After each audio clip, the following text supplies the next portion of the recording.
¿Ya? Pasamos ahora a Hebreos, que es el tercer libro puente. Hebreos ya hace un puente, digamos, ya no tanto marcado como lo hace Mateo y Hechos, sino ya hace un puente, digamos, de ahí para adelante algo va a pasar, ¿no? Y lo que nosotros entendemos es el arrebatamiento o el rapto. Va a haber un rapto, va a haber un arrebatamiento, la escritura lo dice. Y acá hago otra pausa porque hay teólogos o hay denominaciones que no creen en ningún rapto, ningún arrebatamiento. También lo hay. Y somos hermanos en Cristo. ¿De acuerdo? Claro que sí. Pero en este punto, en este estudio, en esta hipótesis, en esta teoría, en esta propuesta, estamos estudiando de esa manera. Entonces, ¿va a haber un rapto? Sí, ahí está. Primera a los Tesalonicenses 4:17. Ahí está, ¿no? Hay otros versículos, claro que sí. En Corintios también hay. Para los que no saben, un poquito adelanto sobre escatología, va a haber un momento en que se va a dar una tribulación, en el cual se va a manifestar el anticristo, van a venir todas las cositas que nos habla pues Apocalipsis y todas estas cosas, ¿no? Y va a durar 7 años. ¿Cómo sabemos que va a durar 7 años? Porque se hace un estudio de acuerdo a las 70 semanas de Daniel, ya, lo vamos a estudiar en escatología, solamente les estoy dando la pincelada, y ahí vamos a estudiar los 7 años, que estos 7 años, ¿por qué son 7 años? Porque falta que se cumpla una semana. Se han cumplido 69 semanas y ahí ha habido una pausa. Ahí entró la iglesia. Y esa pausa ha durado ya aproximadamente 2000 años. Entonces falta que se cumpla una semana de Daniel, que es la semana 70. Esa semana 70, semana de 7 días, entendemos que son 7 años. Esos 7 años se dividen en dos, 3 años y medio, 3 años y medio. Los primeros 3 años y medio se conoce como tribulación. Los siguientes 3 años y medio se conoce como gran tribulación. ¿Ya?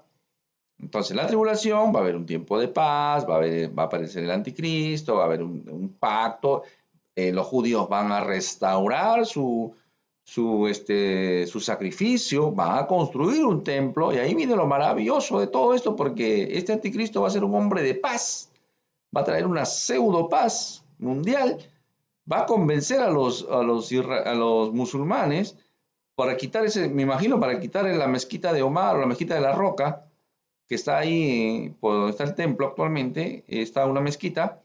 Entonces van a sacar eso, construir el templo y los judíos van a retomar sus sacrificios, como en el Antiguo Testamento, hasta que Satanás, el anticristo diga, yo soy Dios, adórenme a mí. Y los judíos van a decir, uy, ¿qué pasó?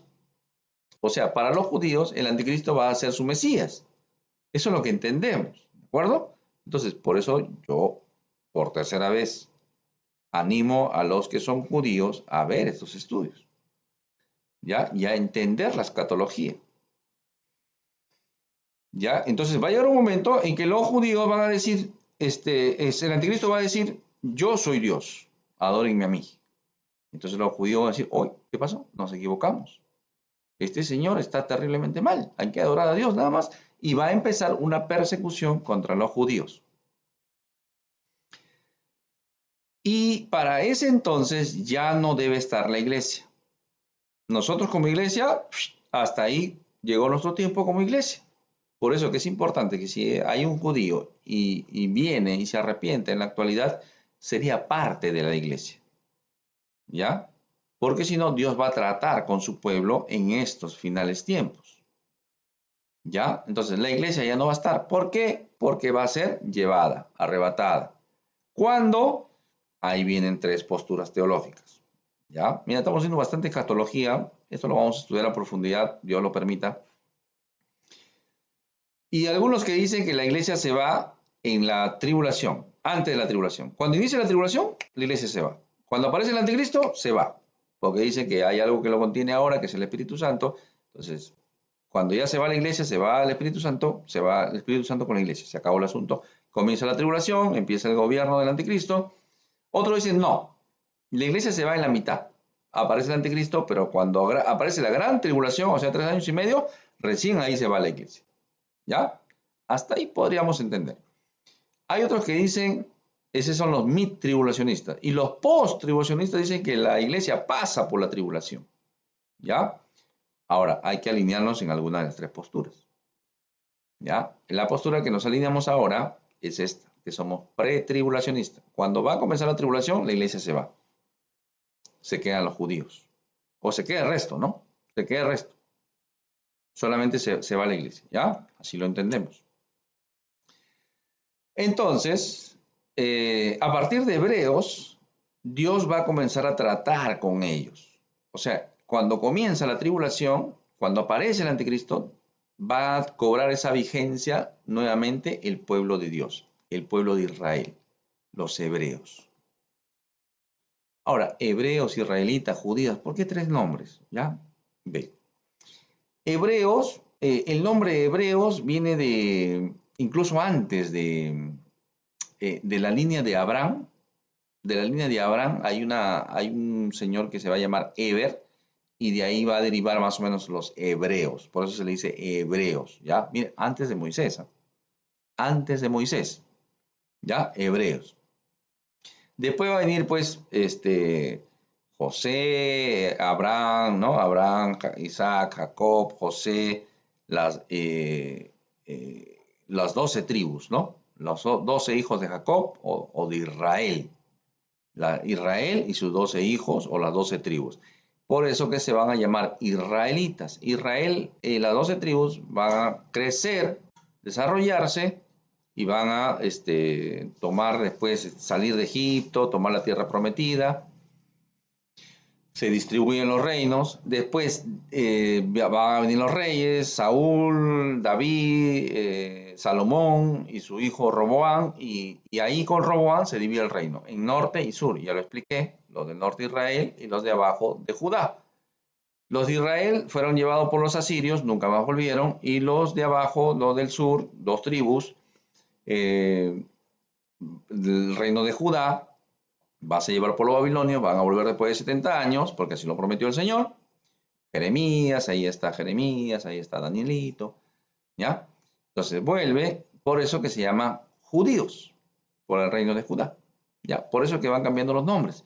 Pero mira qué interesante, porque esta carta no se llama carta a los judíos, ni carta a los israelitas, sino se va hasta casi los orígenes del pueblo de Dios. Se llama epístola a los hebreos, se va hasta atrás. ¿Ya? Entonces, ahí es por eso que esta carta trata de ellos, es para ellos, no es para nosotros como iglesia.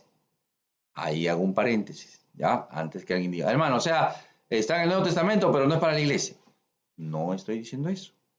Toda la escritura, toda la escritura es inspirada por Dios y útil para todos nosotros, ¿de acuerdo? Incluyendo el Antiguo Testamento. Que yo sea ahora, esté en esa dispensación, o ese bloque, o ese misterio llamado iglesia que ha sido revelado, y me gobierne por los libros del apóstol Pablo, o las epístolas del apóstol Pablo, no quiere decir que el resto de libros no es para mí. Claro que es para mí. Claro que el Señor me habla a través de otros libros también, por supuesto. Pero esta es una carta, ¿a quién? A los hebreos. ¿Ya? ¿Por qué? Ahorita te voy a decir por qué. Romanos 9, 10, 11 habla de ellos. Doctrina pura para la iglesia, pero habla de ellos. Pablo va a hablar de su pueblo, el pueblo de Israel, de los hebreos. Acá dice, también Isaías clama tocante a Israel. Si fuera el número de los hijos de Israel como la arena del mar, tan solo el remanente será salvo. ¿Qué quiere decir?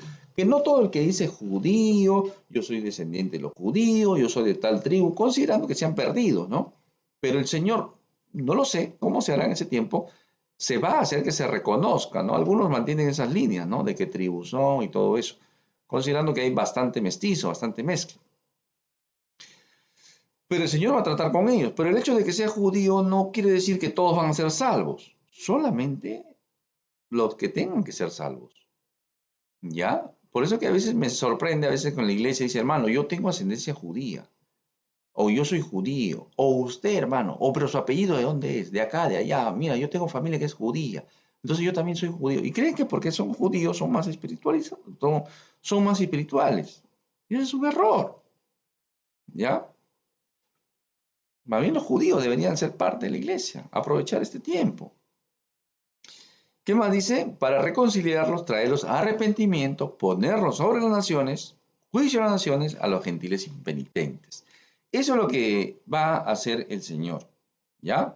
El Señor en este tiempo de tribulación y de gran tribulación va a tratar con su pueblo, los va a traer a arrepentimiento, ¿ya? Lo va a poner sobre las naciones y también va a haber un juicio para las naciones en forma general, ¿no? A los gentiles impenitentes. Entonces, Dios llama la atención, capta la atención, hace algo para captar, para despertar el celo de su pueblo y por celo, digamos, pueda traerlos a Él. Y por eso que el apóstol Pablo, en Romanos 10, Pablo le está escribiendo a la iglesia en Roma y les está diciendo esto, ¿no? También digo, ¿no ha conocido esto Israel? Primeramente Moisés dijo, yo os provocaré a celos con un pueblo que no es pueblo, con pueblo insensato os provocaré a ira. E Isaías dice resueltamente, fui hallado de los que no me buscaban, me manifesté a los que no preguntaban por mí, nosotros. Pero acerca de Israel dice, todo el día extendí mis manos a un pueblo rebelde y contradictor, contumaz. Es como si Dios estuviera a su pueblo, acá estoy, vengan, reciban, pero no viene el pueblo de Israel. Sin embargo, nosotros que no buscábamos, que estábamos perdidos, muertos en otros delitos y pecados, el Señor nos trae, la iglesia. ¿Ya? ¿Qué más dice? En el 11:11. ¿Acaso el pueblo de Dios tropezó? Pequeño corte, retomamos entonces. ¿Acaso el pueblo de Dios tropezó y cayó sin posibilidad de recuperarse? De ninguna manera. El pueblo fue desobediente, por eso Dios puso la salvación al alcance de los gentiles.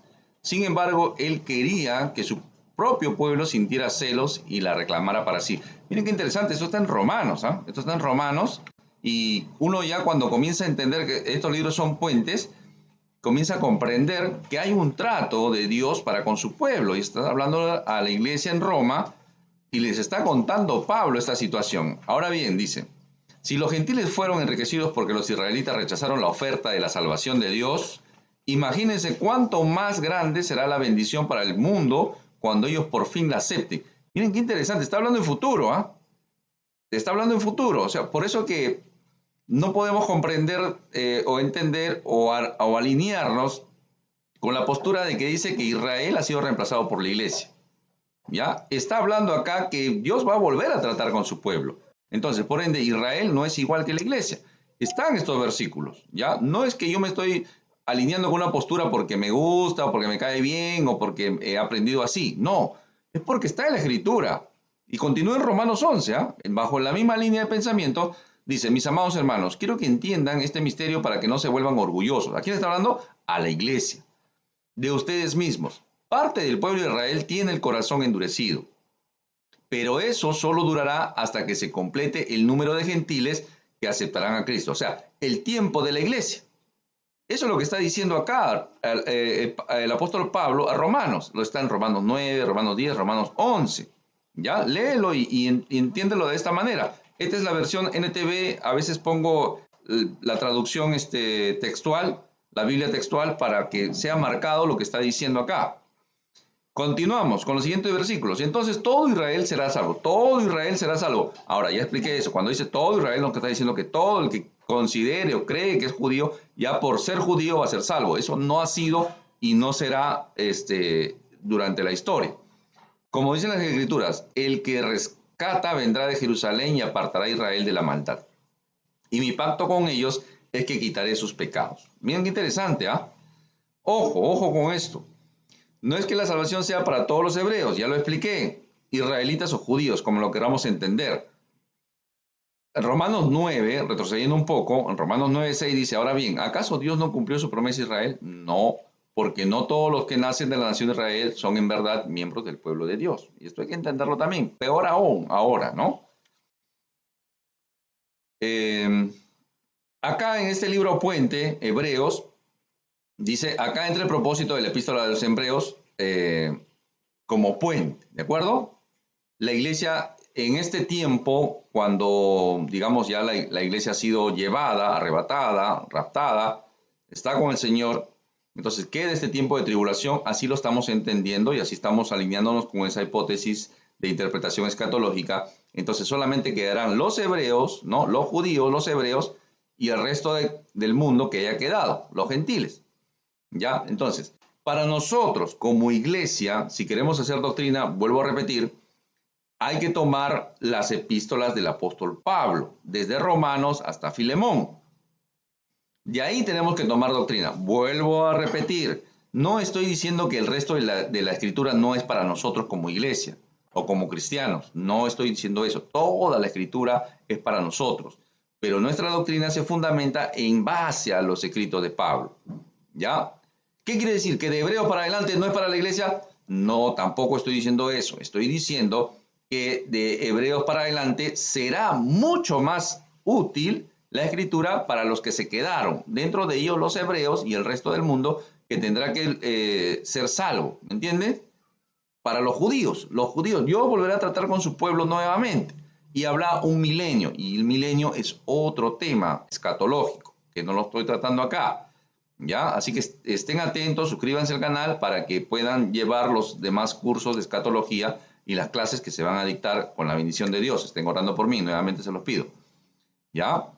Entonces, Hebreos será la doctrina interesante para los israelitas. ¿Por qué Hebreos? Miren qué interesante Hebreos, ¿ya?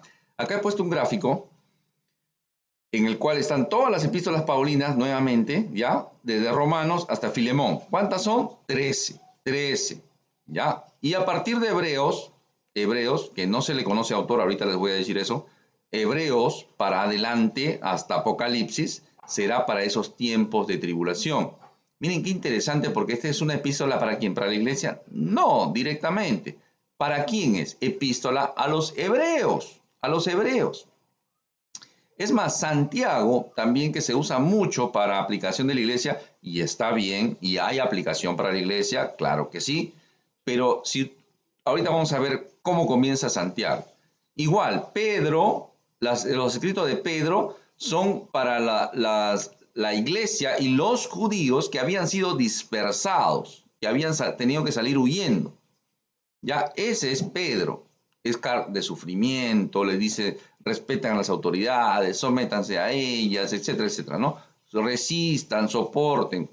Después las 3 cartitas del apóstol Juan, que marcan, o eres o no eres, así de sencillo, eres o no eres creyente.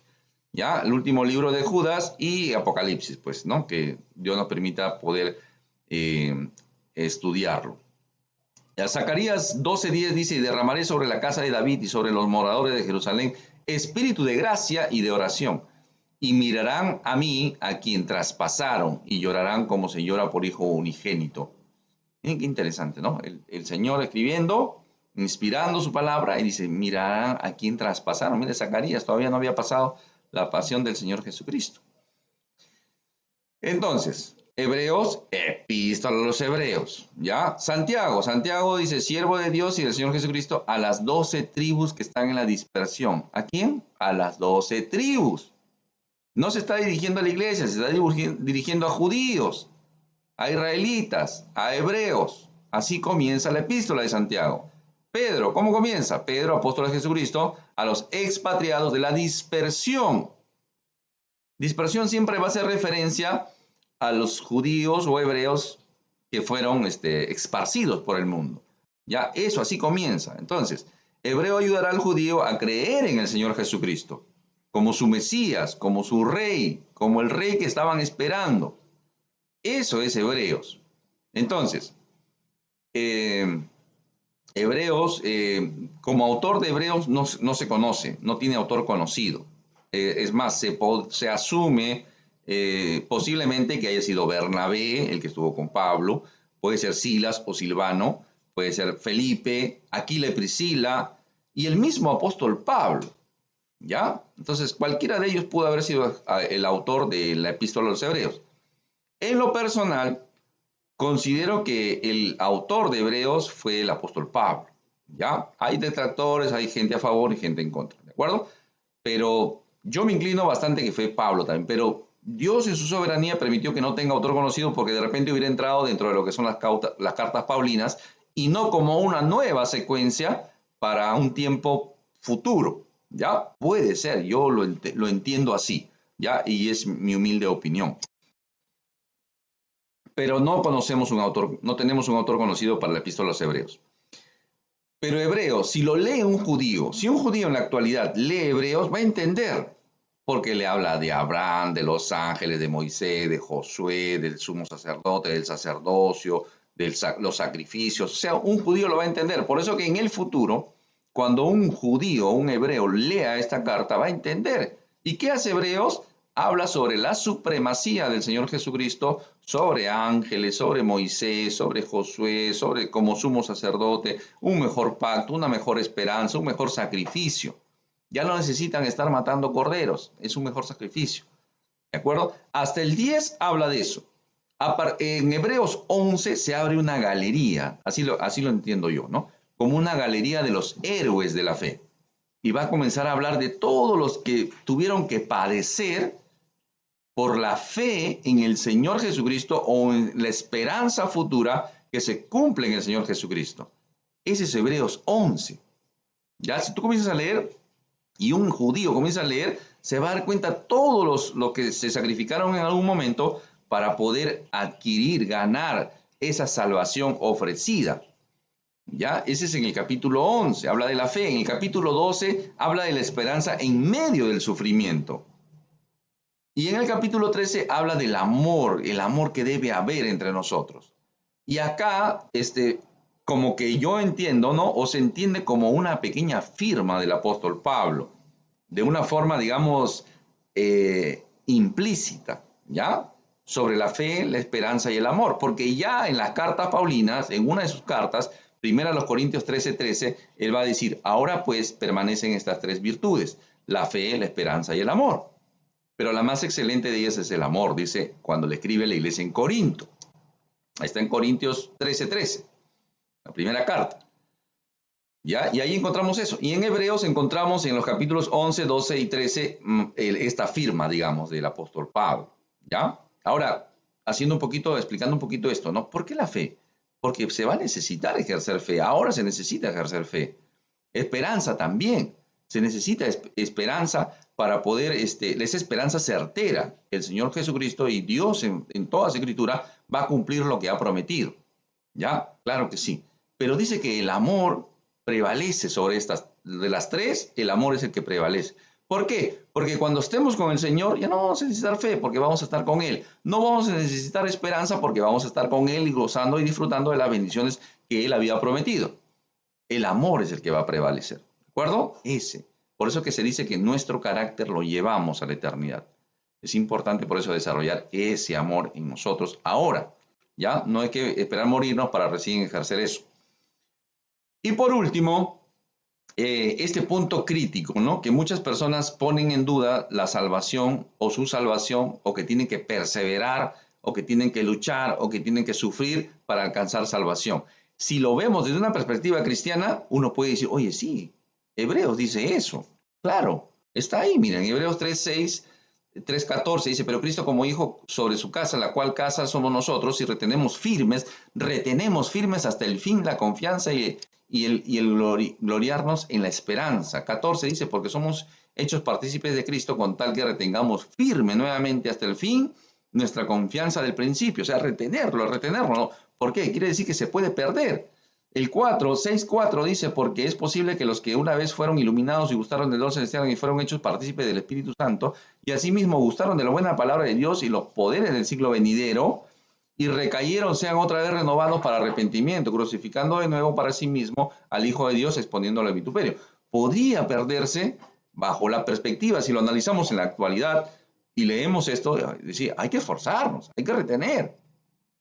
Pero eso no está diciendo, porque si lo vemos de una perspectiva futura, hablándole a hebreos que tienen que luchar por su salvación, que tienen que sufrir por su salvación, que tienen que evitar ser marcados por el anticristo y la bestia, que tienen que sufrir persecución, entonces decimos, sí, ellos tienen que aferrarse a esto, porque si no van a perder su salvación. ¿Ya? Entonces, nos ayuda mucho comprender estos libros como puentes. mis amados hermanos, ¿ya? Entonces, alguien podría tener otra perspectiva diferente, alguien podría de repente tener otros argumentos, mientras sean bíblicos, bienvenidos, bienvenidos, ¿ya? Pero si no hay un argumento bíblico, entonces la escritura siempre va a predominar. Yo he dado una explicación de estos tres libros como puentes y nos ayuda mucho a entender la hermenéutica. ¿Se dan cuenta? La interpretación correcta de la escritura. Ya, estoy seguro que se han gozado. Hay muchas cosas más. Yo he corrido en algunas, pero como dice acá, os he dicho el Señor Jesucristo, cosas estando con vosotros, mas el Consolador, el Espíritu Santo, a quien el Padre enviará en mi nombre, Él os enseñará todas las cosas y os recordará todo lo que yo os he dicho. ¿Ya? Eso es lo que está diciendo acá el Señor. Entonces, el Espíritu Santo nos siga iluminando, que el Espíritu Santo nos siga guiando y que más personas vengan al arrepentimiento y vengan a acogerse por fe y reciban la salvación que no es por obras, no es por religión, no es por nada de eso, es gratuita, solamente tenemos que arrepentirnos y venir en fe al Señor Jesucristo. Eso es lo que necesitamos, seas judío, gentil, pagano, bárbaro, lo que sea. De ahí la importancia de la iglesia de las misiones. De ahí la importancia que nadie se quede para pasar esa tribulación, que tendrá que luchar y retener y sufrir para poder alcanzar la salvación. Eso será en el futuro. ¿Sí? Entonces, Dios le bendiga. Fue con ustedes Jorge Ocampo, siervo